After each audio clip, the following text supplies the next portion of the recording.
आती है वो उसी अनुपात में रिवर्ट करती है जो आपने उसको कभी ना कभी। Rain will fill the size of vessel you have. Ladies and gentleman,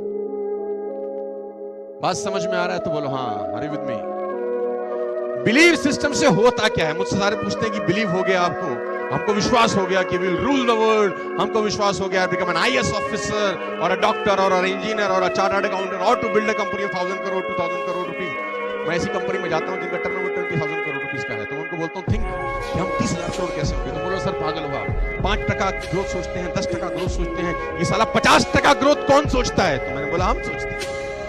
बोला ये कैसे पॉसिबल है? मैं उस आदमी से सीखा हूं जिसका नाम है एलन मस्क, दुनिया का सबसे रईस आदमी है, राइट, 1 नंबर का बदमाश है। उस आदमी का एक बड़ा जबरदस्त फिलॉसफी है। देखो, खराब लोगों से भी अच्छी चीजें सीखी जा सकती है। Although he is a very big successful human being, Tesla. तो एलन मस्क से किसी ने पूछा कि आपके सक्सेस का राज क्या है? उसने बोला मेरी सक्सेस का बड़ा सिंपल सा राज है कि मैं अपने 10 साल के गोल लिखता हूं कि मुझे अगले 10 साल में क्या करना है। हेलो, मैं अपने 10 साल के गोल लिखता हूं कि मुझे अगले 10 साल में क्या करना है, और फिर मैं सोचता हूं कि मैं इनको 1 साल में कैसे पूरा करूंगा। लोगों ने बोला क्योंकि अगर मैं 10 साल के गोल लिख रहा हूं और वही गोल दूसरा आदमी भी 10 साल के लिए लिख रहा है, वो 10 साल में ही करने का पूरा प्रयास कर रहा है और मैं 1 साल में करने का प्रयास कर रहा हूं, 100% मैं उससे कहीं आगे निकल जाऊंगा। फेल हो जाऊंगा ये मुझे भी पता है, लेकिन उससे 100% आगे निकल जाऊंगा ये मुझे पता है।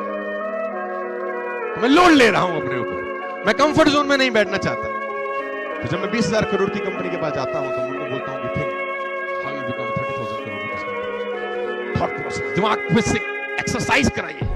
शरीर की एक्सरसाइज तो रोज करते हैं जिम जाके 2 घंटा ना, अब दिमाग से एक्सरसाइज कराइए कि आपका ग्रोथ 10x कैसे हो सकता है अगले 3 महीने के अंदर, आपका ग्रोथ 20x कैसे हो सकता है अगले 3 महीने के अंदर, अगले 1 साल। तू बोलते हैं इस नेक्स्ट टू इम्पॉसिबल, मैं बोलता हूं हम फेल हो जाएंगे, इससे बुरा कुछ नहीं होगा। हेलो, किसी एक बहुत बड़े राइटर है जिनका नाम है लेस ब्राउन, का एक बड़ा अच्छा कोट आपको बताता हूं। उसने कहा इस दुनिया में ज्यादातर लोग इसलिए फेल हो जाते हैं क्योंकि वो छोटा टारगेट लेके अचीव कर लेते हैं।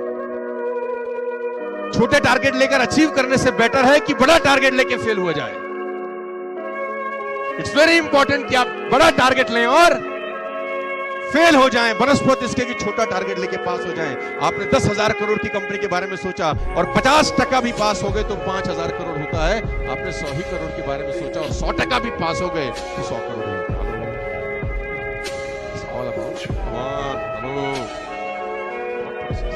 ladies and gentlemen, rain will fill the size of vessel you have. तो सब मुझसे पूछते हैं कि बिलीव सिस्टम से होता क्या है? बिलीव सिस्टम की एक औलाद है। बिलीव सिस्टम से एक बच्चा पैदा होता है, उस बच्चे का नाम है एटीट्यूड। कम ऑन, क्या नाम है?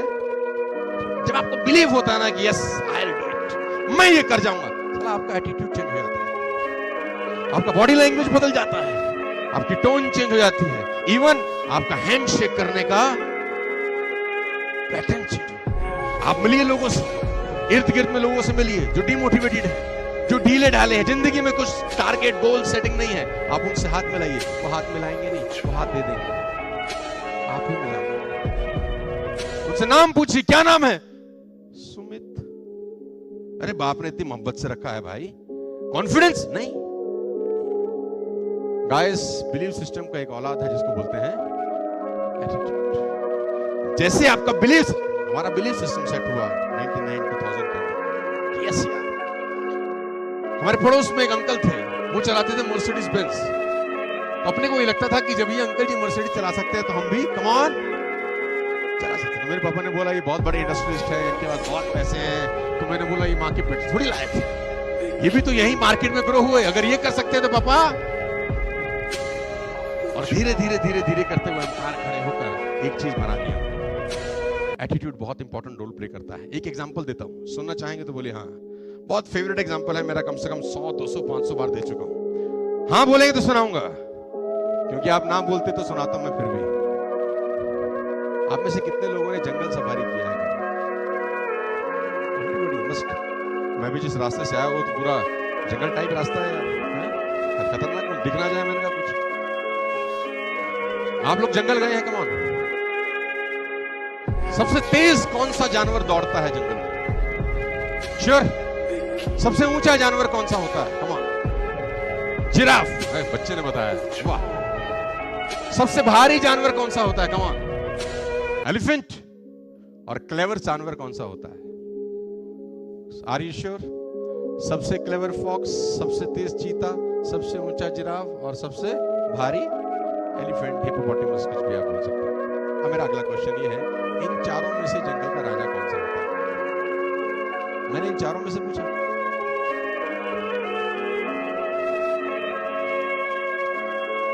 यानी राजा होने के लिए कोई क्वालिटी लगती ही नहीं। If you want to become a king of the kingdom, you don't need any। इसीलिए मैं कहता हूं कि स्कूल में 90% बातें जो पढ़ाई जाती है जिंदगी में काम नहीं आती, और जिंदगी में जो 90% बातें काम आती है स्कूल में पढ़ाई नहीं जाती। क्या चीज चाहिए होता है जानते हैं? एटीट्यूड। तो शेर से किसी ने पूछा कि महाराज, जंगल के राजे आप क्यों हैं? ना तो आप सबसे फुर्तीला हैं, ना सबसे ऊंचे, ना सबसे भारी, ना सबसे क्लेवर। ऐसा कोई क्वालिटी आपके अंदर तो देखने में एक बड़ी बिल्ली है बस। इफ यू सीक इजीली तो आपको लगेगा एक बड़ी बिल्ली है, दैट्स इट। लेकिन साला सबकी फाड़ रखी है आपने। बोला क्यों है आप जंगल का राजा? उसने बोला कान लाओ तो बताता हूं। शो मी एरिया, कान लेके। उसने बोला मैं जंगल का राजा इसलिए क्योंकि मुझे लगता है कि मैं जंगल का राजा, because I believe I am the king of the. अच्छा, आप अंदाजा लगाइए, देखिए कुदरत कितना कुछ सिखाती है। आप सोचिए, आंख बंद करके सोचिए, साला हाथी डरता है शेर से। हाथी का साइज देखो आप, हाथी की ताकत तो देखो। अगर हाथी अपना पैर शेर पे रख दे, ये उठ पाएंगे बाबूजी? सोचिए आप एक मिनट, क्या उठ पाएगा? अगर वो अपनी सूंड में लपेट के फेंके तो महाराज 20 फीट दूर जाके गिरेंगे। हेलो, बावजूद इसके शेर रूल कर रहा है। एलिफेंट ने लॉयन को देखा जंगल में क्रॉसिंग में, और लॉयन ने एलिफेंट को देखा, आंखों ही आंखों में इशारा हो गया, बैठे बैठे जीने का सहारा हो गया।